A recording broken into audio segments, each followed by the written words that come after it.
Hello friends, मैं हूं इंद्रदेव और आज आपके बीच मैं एक बहुत ही इम्पोर्टेंट टॉपिक को लेकर उपस्थित हूं।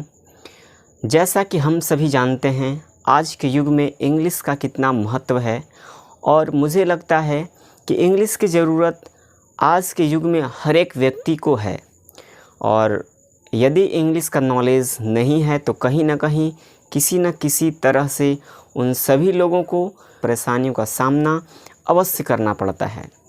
तो चलिए, आज मैं आपके साथ शेयर करने वाला हूँ मैंने जो कुछ भी लर्न किया है अपने गुरुजनों से, अपने टीचर्स से, और मैंने कैसे अपनी इंग्लिश को इम्प्रूव किया, इसके बारे में मैं कुछ सीक्रेट्स आपके बीच शेयर करूँगा। मैं कुछ टिप्स दूँगा जिससे आप फॉलो करके और उसे अप्लाई करके आप भी अपने इंग्लिश को इम्प्रूव कर सकते हैं। तो चलिए शुरू करते हैं। सबसे if you want to become a good speaker then you will have to become a good listener. यदि आप एक अच्छे वक्ता बनना चाहते हैं तो सबसे पहले आपको एक श्रोता बनने की आवश्यकता है। तो मेरे कहने का अर्थ ये है कि यदि आप बोलना चाहते हैं, यदि आप अपने इंग्लिश को इम्प्रूव करना चाहते हैं, यदि आप चाहते हैं कि मैं भी अन्य लोगों की भांति धारा प्रवाह अंग्रेजी बोल सकूं या किसी भी व्यक्ति से अंग्रेजी में बात कर सकूं, तो सबसे पहला आपको काम ये करना है कि दूसरों को सुनने की आदत डालनी है।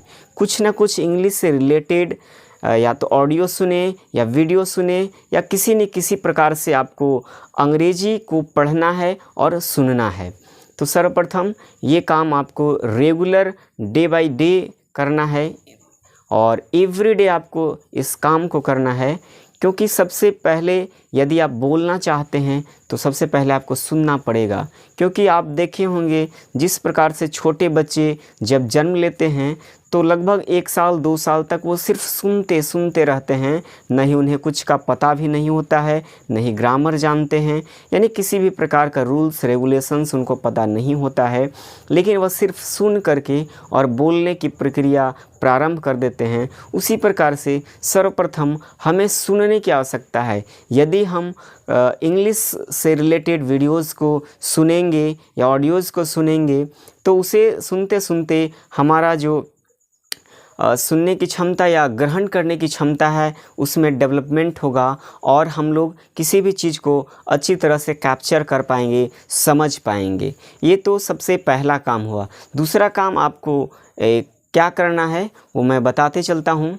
दूसरा काम ये है कि आपको अपने वर्ड पावर को इंक्रीज़ करना है, क्योंकि कोई भी व्यक्ति यदि इंग्लिश में बोलता है तो सर्वप्रथम हमें उसका हिंदी पता नहीं होता है, उस सेंटेंस का अर्थ पता नहीं होता है, परंतु हम उस सेंटेंस को हिंदी में कन्वर्ट करके उसका अर्थ समझते हैं।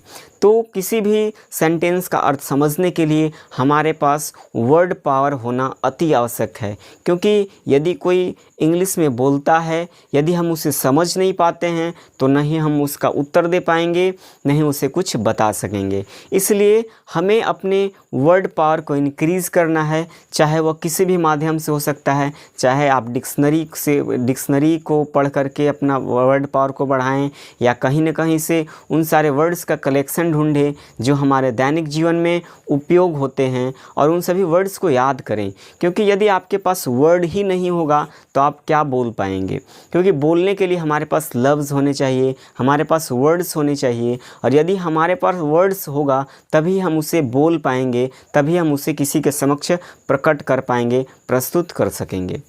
तीसरा काम ये करना है कि every day you have to read English, चाहे वह इंग्लिश का किताब हो, चाहे वह इंग्लिश न्यूज़पेपर हो, चाहे इंग्लिश का मैगज़ीन हो। यदि आप न्यूज़पेपर को पढ़ने की आदत डाल लेते हैं तो यह आपके लिए रामबाण की तरह काम करेगा, क्योंकि न्यूज़पेपर्स में जो भी घटनाएं वर्णन की जाती हैं वो बार बार रिपीट होते रहती हैं और उन सारे वर्ड्स का यूज़ किया जाता है।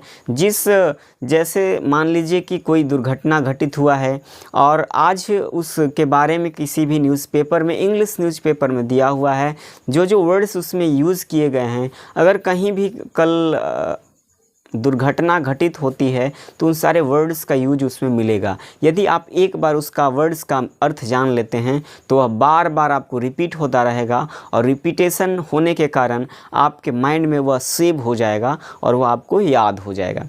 इसलिए एवरीडे आप पढ़ने की आदत डालें, कहीं ना कहीं किसी न किसी प्रकार से, बुक से या फिर न्यूज़पेपर से या फिर मैगज़ीन से, किसी न किसी तरह से आप रेगुलर पढ़ने की आदत को डाल लें, जिससे कि आपका इंग्लिश आगे आने वाले समय में इम्प्रूव हो सकता है। तीसरा चीज़ जो आपको निरंतर करते रहना है और उस पर हमेशा प्रयास करना है और उसे फॉलो भी करना है।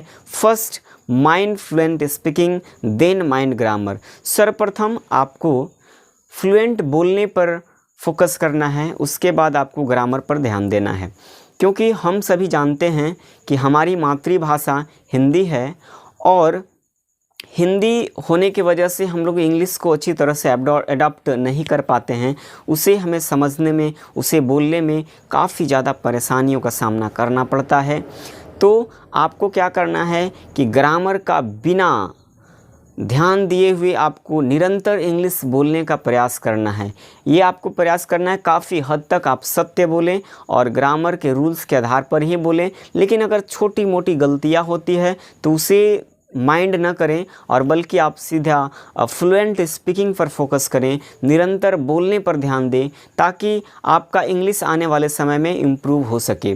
और गलतियां हो तो होने दें, उस पर आपको फोकस नहीं करना है, लेकिन आपको ये ध्यान देना है कि हमेशा आप निरंतर बोलें, निरंतर बोलने का प्रयास करें। कोई भी चीज़ को पढ़ें तो उसे कोशिश करें कि इंग्लिश में हम एक्सप्लेन कर सकें, और यदि कोई गलतियां भी होती है तो वो धीरे धीरे इम्प्रूव होगी। और सीखते वही हैं जो गलतियां करते हैं, जो गलतियां नहीं करते वो कभी नहीं सीख पाते हैं। इसलिए गलतियों से मत डरिए, कौन क्या कहता है इस पर ध्यान न देते हुए आप सिर्फ अपने काम पर ध्यान दें, अपने बोलने पर ध्यान दें और निरंतर इसका प्रयास करते रहें। और देखिए, आप देखेंगे कि आने वाले समय में आपका इंग्लिश कितना इम्प्रूव हो चुका है। तो इस प्रकार से आप अपने इंग्लिश को इम्प्रूव कर सकते हैं। और एक और पॉइंट बच गया है, वो है practice. Every day you will have to practice. आपको अपने जीवन में, अपने लाइफ में प्रत्येक दिन प्रैक्टिस करना है। चाहे वह कोई आप टॉपिक ले लें, चाहे कोई एसे ले लें, चाहे किसी न किसी प्रकार का कोई इंसिडेंट को एक्सप्लेन करना शुरू कर दें। यदि आप इस प्रैक्टिस को निरंतर करते रहेंगे तो आने वाले समय में कुछ ही दिनों बाद आप में अवश्य बदलाव आएगा और आपको लगेगा कि मैं भी कुछ न कुछ तो सीख रहा हूँ, मेरे अंदर भी इंग्लिश के कुछ न कुछ वर्ड्स याद हो रहे हैं, कुछ सेंटेंसेस आ रहे हैं, कुछ सेंटेंसेस को आप भी एक्सप्लेन कर रहे हैं, कुछ टॉपिक्स को आप भी अच्छी तरह से बोल पा रहे हैं। तो ये सारे बदलाव आपको आने वाले समय में देखने को मिलेंगे और इससे आपका इंग्लिश काफ़ी हद तक इम्प्रूव हो जाएगा। और मैंने भी इन्हीं रूल्स को फॉलो करके अपने इंग्लिश को इम्प्रूव किया है। So I think you may also improve your English to follow this tips in your life. तो आज का वीडियो यहीं पर समाप्त करता हूं और उम्मीद करता हूं कि आपको यह वीडियो अच्छा लगा होगा। और यदि आप अभी तक मेरे चैनल को सब्सक्राइब नहीं किए हैं तो सब्सक्राइब कर लें, ताकि मेरे आने वाले नए वीडियोस का नोटिफिकेशन आपको मिलता रहे और आप निरंतर वीडियोस को देख करके और अपने इंग्लिश को इम्प्रूव कर सकें। धन्यवाद।